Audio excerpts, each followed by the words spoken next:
l'invité de la matinale. KTO Radio. On fêtait jeudi dernier la Sainte Barbe, sainte patronne des pompiers. Il n'en fallait pas plus pour me donner envie de découvrir la mission de l'aumônier des sapeurs-pompiers de Paris, qui, on va le voir, vit au plus près les vocations de ces hommes et de ces femmes engagés pour nous sauver. Père Gaëtan de Baudard, bonjour. Bonjour. Merci d'être avec nous en studio. Vous êtes donc aumônier des sapeurs-pompiers de Paris depuis 2021.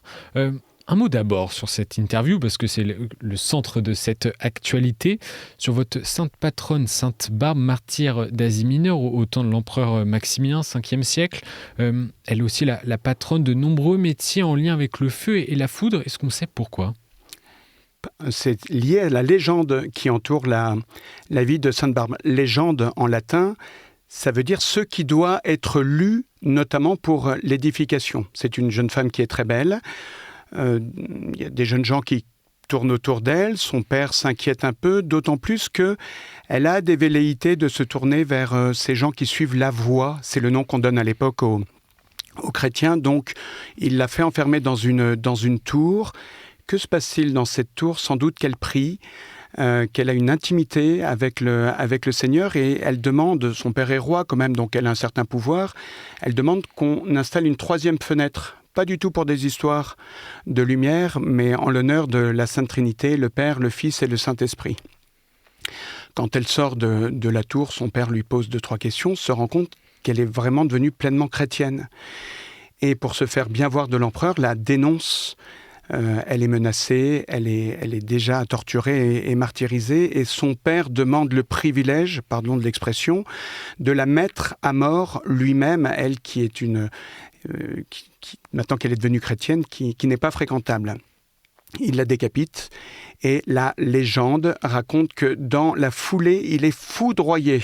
Voilà la foudre qui lui tombe dessus et qui les réduit en cendres, c'est-à-dire que il ne reste plus rien de ce mauvais homme. Et depuis, elle est donc la sainte patronne de tous ceux qui sont en lien avec le feu, avec la poudre, avec les explosions. Donc ça va des mineurs de fond aux artificiers, en passant par les sapeurs et donc les sapeurs-pompiers de Paris. Nous l'invoquons pour demander sa protection dans les interventions, qu'elle soit à nos côtés, qu'elle intercède pour nous.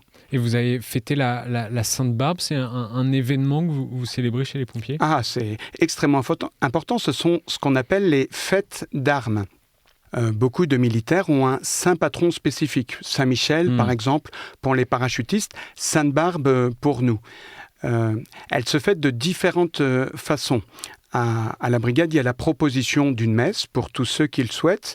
Accrochez-vous bien, elle était à 6h30 du matin. Il faut être motivé pour venir. C'était une messe à la bougie, ce qu'on appelle les messes roratées. Nous sommes dans l'obscurité et il y a toutes ces petites flammes qui éclairent la célébration. Ensuite, un petit déjeuner festif, de la musique avec des chants, avec des karaokés, c'est extrêmement sympathique. Et puis, des activités ludiques, sachant évidemment que les pompiers qui sont de garde, qui sont de service, décaleront, et pas en mode déguisé, en mode pompier. Ce sont ceux qui, ce jour-là, sont au repos, qui fêtent de façon joyeuse Sainte Barbe. C'est une sorte de kermesse dans des journées qui sont extrêmement denses. C'est un moment de repos, de joie et de cohésion. Dites-nous un peu plus sur le cœur de votre mission. C'est ce qui m'intéresse, c'est ce que j'ai envie de faire découvrir aux auditeurs. Quel est le cœur de votre mission au service des pompiers de Paris ? Donc, je suis aumônier militaire. Je suis prêtre du diocèse du Mans, dans la Sarthe. Donc, incardiné dans le Mans encore ? Encore, c'est toujours le cas. 8700 hommes et femmes, 6 régiments qui couvrent Paris et la petite couronne. J'ai suivi 1 mois de formation secourisme en arrivant, parce que, alors les auditeurs ne le savent pas, mais je ne suis pas en tenue de prêtre, je suis en tenue de pompier, et quand tout pompier qui porte cette tenue doit être capable de porter les gestes de premier secours. Ma toute première mission, c'est d'accompagner les militaires et leurs familles. Préparation au mariage, préparation au baptême, quand c'est nécessaire, les sépultures.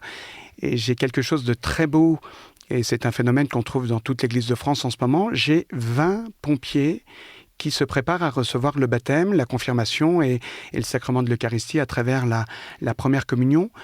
Je le dis très simple dans des mots rustiques, ça me bouffe tout mon temps. Je passe mes journées à rencontrer ces hommes et ces femmes parce qu'ils ont des emplois du temps très denses.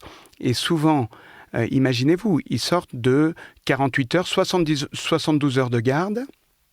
Ils vont prendre leur train pour retourner en province, parce que nos pompiers, pour l'immense majorité d'entre eux, n'habitent pas Paris, les militaires du rang.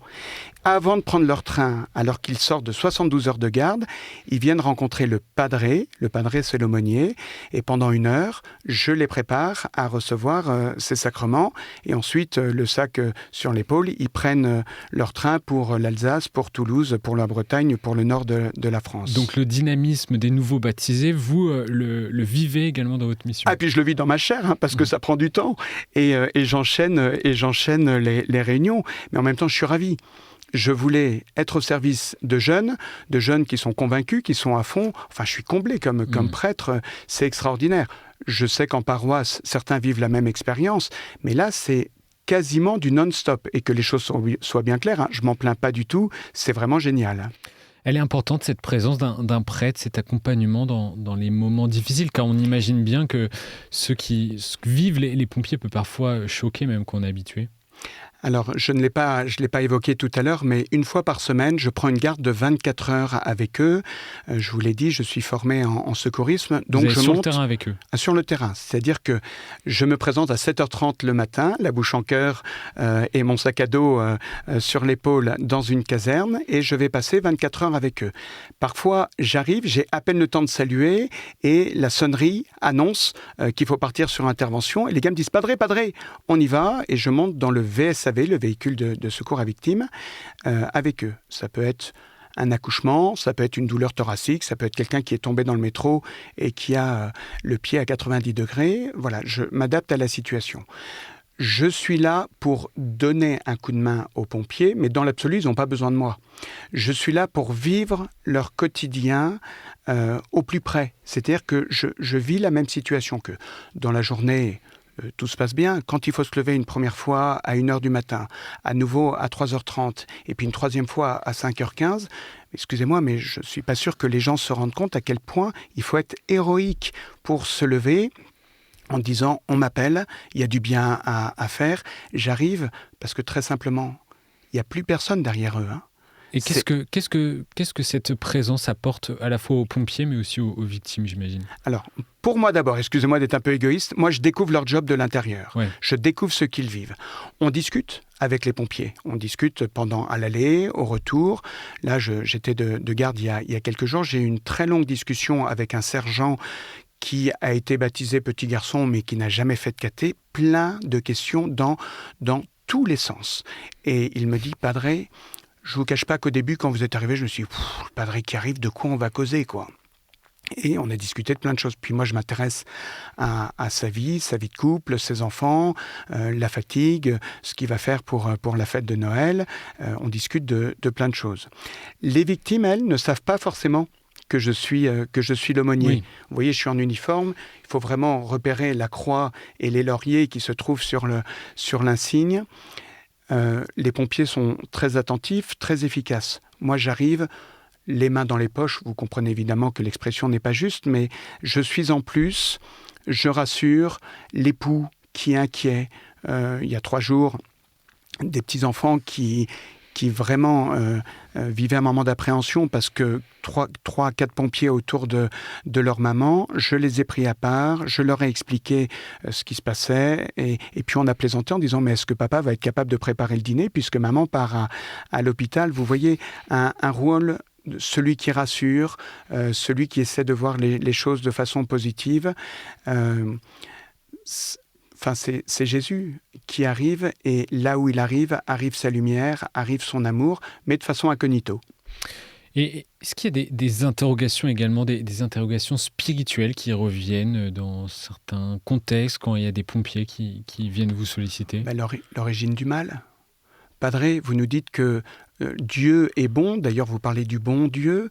Comment il peut permettre que ce petit bébé, on n'ait pas réussi à le réanimer et il est décédé? Et là, là, nos gars sont saisis, ils sont grands, ils sont forts, ils sont pleins de vie et ils se retrouvent devant un petit bébé qui est mort. Je peux vous dire que ensuite, dans le véhicule, ça discute. Alors, il y a des psychologues qui vont les aider. Oui.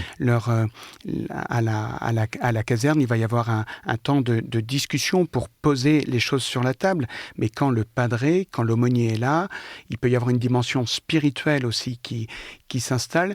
Il n'est pas rare que des gars viennent me voir pour me poser des questions particulières liées à leur famille. Par exemple, une maman qui est en fin de vie en disant « Comment je fais ? Est-ce qu'on lui dit qu'en fait le pronostic vital est engagé et que d'ici 6 mois, son cancer va l'emporter ? Est-ce que je peux dire ça à ma maman ? Je dis « Je ne peux pas prendre de décision à ta place. Mais toi, est-ce que tu voudrais qu'on te le dise ou pas ?» Et en fait, ça leur permet de se poser des questions. Et certains me disent vous qui savez faire, vous voulez bien prier pour ma maman ? Je dis, on peut même le faire à deux si tu veux. Mais il me dit, je sais pas faire, mets-toi à côté de moi, écoute juste ce que je dis. Un Notre Père, un Je vous salue Marie, et puis je prie de façon spontanée. Moi, je vois pas le résultat de ce que je sème. Maintenant, je fais confiance au bon Dieu pour qu'il travaille au plus profond du cœur. Une dernière question, on parle de cet engagement, de cet accompagnement, des questions à la fois d'ordre privé mais aussi professionnel de ce que peuvent vivre les pompiers. Je voudrais qu'on prenne un peu de hauteur. Quand on est pompier, le sens de l'engagement est total, qui va même jusqu'au don de la vie, de sa vie. Quel est votre regard de prêtre sur cet engagement et comment est-ce que cela peut tous, les auditeurs qui nous écoutent aussi, nous inspirer? Je suis rempli d'admiration. Vous vous rendez compte que nous avons des jeunes qui ont 20 ans, qui quittent la province pour venir bosser 48, 72 heures. Ils vont se reposer ensuite 48 heures chez eux et ils vont revenir.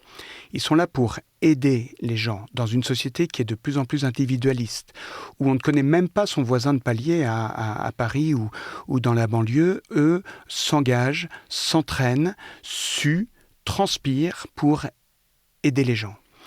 J'ai peu évoqué l'incendie parce que je n'ai pas de compétences dans ce domaine-là, mais les pompiers, eux, savent faire.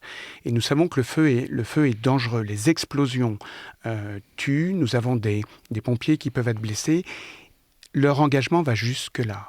C'est-à-dire qu'ils sont prêts à donner leur vie pour sauver. Vous connaissez la devise des sapeurs-pompiers de Paris, « sauver ou périr ».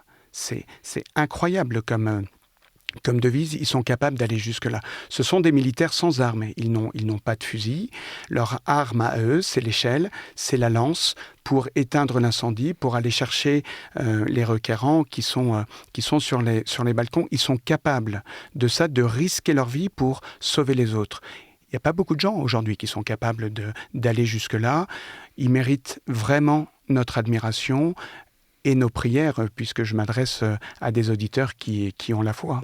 Merci beaucoup d'être passé dans les studios de KTO pour évoquer votre mission. On pourrait, je pense, en parler plus longtemps. Vous avez peut-être plein de choses à nous raconter, mais on doit s'arrêter là. Merci, Père Gaëtan de Bodard, d'être passé aujourd'hui. Merci pour votre accueil.